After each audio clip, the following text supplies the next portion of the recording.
ओम जपा कुसुम समकासम कास्यपेयम महादुतिम तमो अरिम सर्व पापघनम प्रणतो अस्मिन दिवाकरम।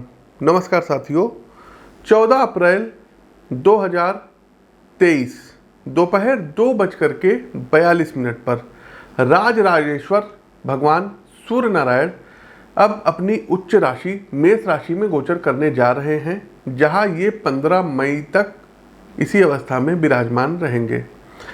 मित्रों, हम जिस ग्रह पर रहते हैं पृथ्वी, उसकी उत्पत्ति भगवान सूर्य से ही हुई है। अतः आदित्य नारायण हम सभी के पितामह भी हैं। सूर्य को नारायण का प्रत्यक्ष अवतार कहा जाता है, इसलिए ये पालनकर्ता भी हैं। हमारे मन मस्तिष्क और आत्मा की जीवन शक्ति का धागा अदृश्य रूप से सूर्यदेव से कहीं ना कहीं बंधा हुआ है। इसलिए हमारे जीवन में जितनी भी घटनाएं घटित होती हैं, उन सभी को सूर्यदेव कहीं ना कहीं नियंत्रित करते हैं। आपके विचार, आपके व्यवहार और इच्छा शक्ति, इन सभी को बल सूर्यदेव के द्वारा ही प्राप्त होता है। प्रिय साथियों, आइए अब क्रमवार जानते हैं कि भगवान सूर्य का यह गोचर मेष से लेकर के मीन राशि के जातकों पर क्या प्रभाव डालेगा। इसके अलावा जानेंगे जीवन को अधिक प्रभावी बनाने वाले आवश्यक उपाय। लेकिन इससे पहले दर्शकों, आप लोगों को बता दें कि कर्नाटक में चुनाव होने वाले हैं और तमाम लोगों के हमारे पास मैसेज आए हैं कि पंडित जी, कर्नाटक चुनाव का क्या होगा भविष्य, कौन सी पार्टी उसमें जीतेगी। तो साथियों, इसका एक अलग से हम विश्लेषण करेंगे, वीडियो बनाएंगे। लेकिन अपने सूर्य गोचर के इस वीडियो के माध्यम से हम बताना चाहेंगे कि इस बार कर्नाटक में सत्ता परिवर्तन होता हुआ दिखाई दे रहा है। कांग्रेस पार्टी सत्ता पर आ सकती है। कांग्रेस पार्टी कर्नाटक में सरकार फिर से बना सकती है। बीजेपी जो वर्तमान समय में अभी वहां पर शासन कर रही है, वो सत्ता से जा सकती है। तो हमारी अभी के लिए यही प्रेडिक्शन है कि कांग्रेस कर्नाटक में सरकार बनाती हुई दिख रही है। चलिए आगे बढ़ते हैं साथियों। और एक चीज़ और बताना चाहेंगे कि व्यक्तिगत तौर पर मिलने के लिए आप लखनऊ आ सकते हैं, स्क्रीन के दिए गए नंबरों पर संपर्क कर सकते हैं।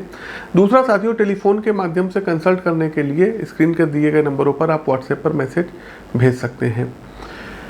और सूर्यदेव देखिए दर्शकों, उच्च के हो रहे हैं, मेष राशि में हो रहे हैं, लेकिन इनकी 7वीं दृष्टि तुला राशि पर पड़ रही है, अर्थात अपनी नीचस्थ राशि भी देख रहे हैं।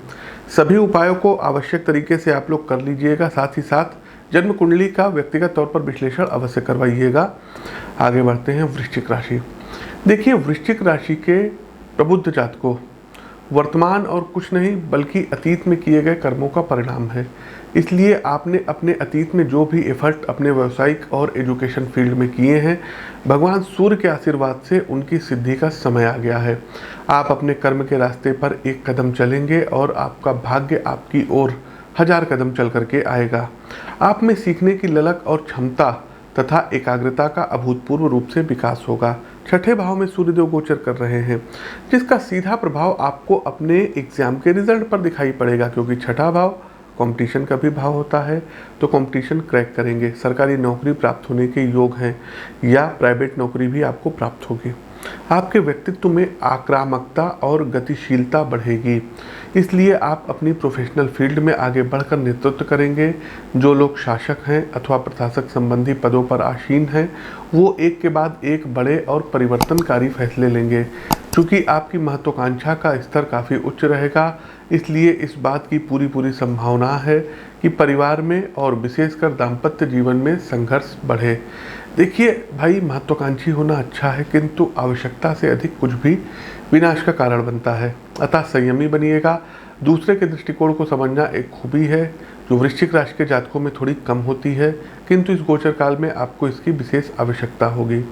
उपाय के तौर पर साथियों, आप लोग भी चाहे तो माणिक रत्न धारण कर सकते हैं, हमारे संस्थान से ले सकते हैं, या आप कहीं से भी ले लीजिए, कोई दिक्कत नहीं, लेकिन माणिक जरूर पहन लीजिएगा। दूसरा एक काम साथियों, आपको ये करना रहेगा कि याज्ञवल्लभ मुनिकृत सूर्य कवच का आपको प्रतिदिन एक पाठ करना होगा। ये 2 कार्य करिए और आप देखिएगा कि धन संबंधी लाभ, शत्रु कितनी जल्दी आपके सामने नतमस्तक होंगे, परास्त होंगे, कहने की आवश्यकता नहीं पड़ेगी। तो प्रिय साथियों, ये तो था भगवान भुवन भास्कर का गोचर। कैसा लगा कमेंट बॉक्स के माध्यम से अवश्य बताइएगा। कई लोगों का रहता है कि पंडित जी सूर्यदेव राहु के साथ भी हैं, तमाम चीज़ें हैं। तो ये जो गोचर है केवल और केवल सूर्य को मानक मान करके बनाया गया है। अन्य ग्रहों की स्थिति बिल्कुल विचारणीय होती है और होनी भी चाहिए, इसीलिए कहते हैं कुंडली का विश्लेषण जरूर करा लीजिएगा। तो हमारा कार्यक्रम कैसा लगा कमेंट बॉक्स के माध्यम से अवगत कराइएगा। अपनी वाणी को विराम देते हुए ज्योतिष के इस मंच से मैं पंडित आशीष वत्स आप सभी प्रबुद्ध साथियों से विदा लेता हूँ। नमस्कार, राम राम।